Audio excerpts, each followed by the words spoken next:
The United States military began major combat operations in Iran.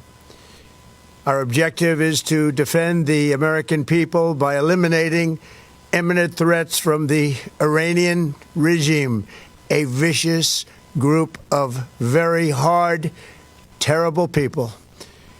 Its menacing activities directly endanger the United States, our troops, our bases overseas, and our allies throughout the world.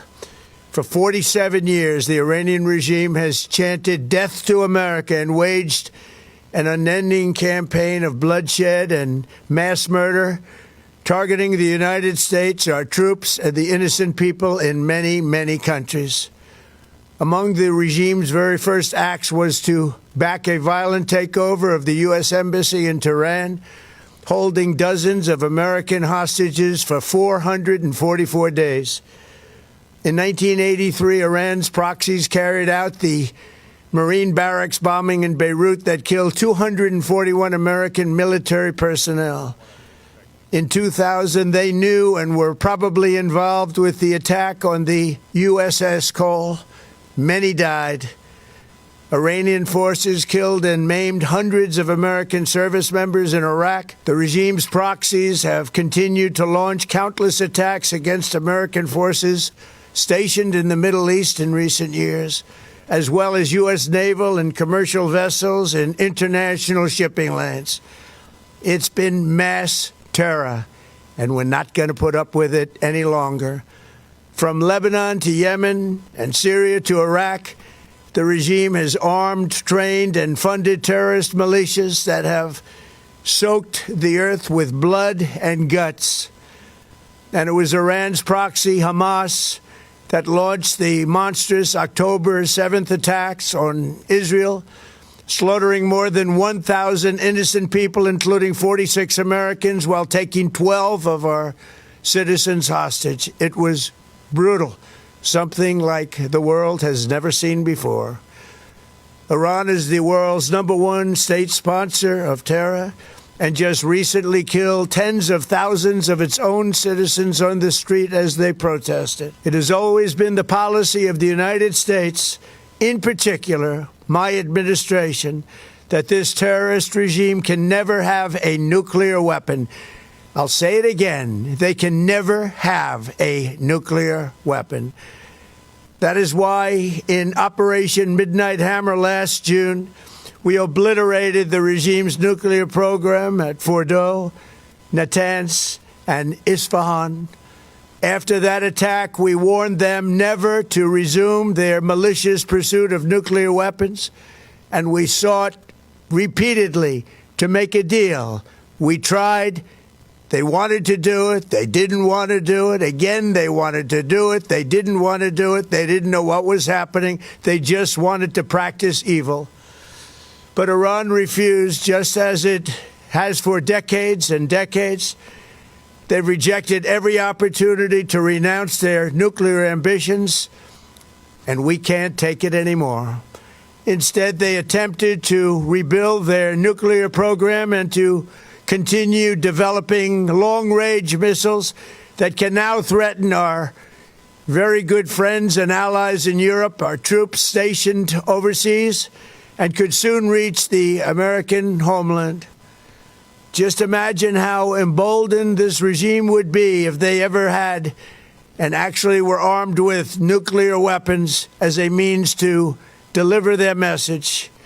For these reasons, the United States military is undertaking a massive and ongoing operation to prevent this very wicked, radical dictatorship from threatening America and our core national security interests.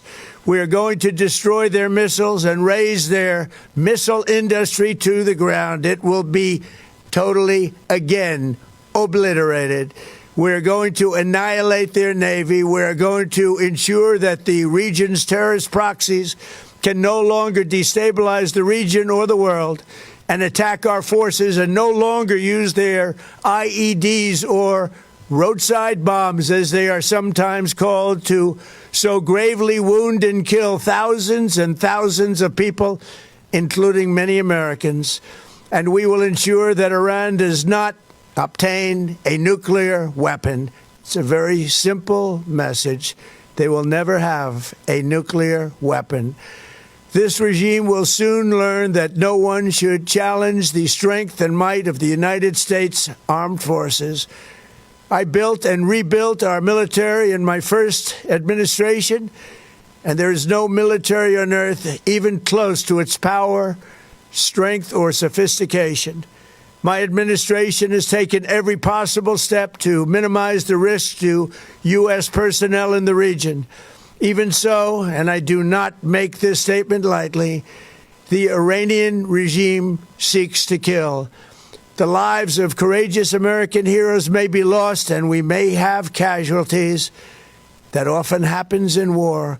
But we're doing this not for now. We're doing this for the future, and it is a noble mission. We pray for every service member as they selflessly risk their lives to ensure that Americans and our children will never be threatened by a nuclear-armed Iran. We ask God to protect all of our heroes in harm's way, and we trust that, with his help, the men and women of the armed forces will prevail. We have the greatest in the world, and they will prevail. To the members of the Islamic Revolutionary Guard, the armed forces, and all of the police, I say tonight that you must lay down your weapons and have complete immunity, or, in the alternative, face certain death. So, lay down your arms. You will be treated fairly with total immunity, or you will face certain death. Finally, to the great, proud people of Iran, I say tonight that the hour of your freedom is at hand. Stay sheltered. Don't leave your home. It's very dangerous outside. Bombs will be dropping everywhere. When we are finished, take over your government. It will be yours to take. This will be probably your only chance for generations. For many years, you have asked for America's help, but you never got it. No president was willing to do what I am willing to do tonight. Now you have a president who is giving you what you want. So let's see how you respond. America is backing you with overwhelming strength and devastating force. Now is the time to seize control of your destiny and to unleash the prosperous and glorious future that is close within your reach. This is the moment for action. Do not let it pass. May God bless the brave men and women of America's armed forces. May God bless the United States of America. May God bless you all. Thank you.